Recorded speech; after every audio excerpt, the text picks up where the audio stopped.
बघा जवळून अशी दिसत आहे आपली भाजी, कुठेही काळी पडलेली नाही, एकदम अशी हिरवीगार अशी भाजी झालेली आहे।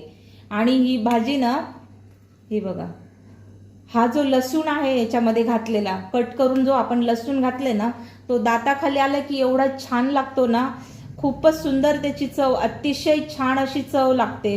ही भाजी तुम्ही भाकरी बरोबर खा किंवा चपाती बरोबर खा, खूपच छान अशी चव आहे हिची।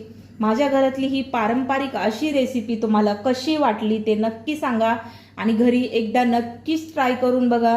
भाजी आवडल्यास मला कमेंट करून ही सांगा। आपली लिंक जास्तीत जास्त शेअर करा, तुमचे मित्रमंडळी नातेवाईक यांच्याबरोबर आपली लिंक शेअर करत जा। आणि जे कोणी आपल्या व्हिडिओवर नवीन असतील त्यांनी नक्कीच चॅनलला सबस्क्राईब करा, जास्तीत जास्त लाईक करा, शेअर करा, सबस्क्राईब करा। भेटूया आपण अशाच एका छानशा रेसिपीमध्ये।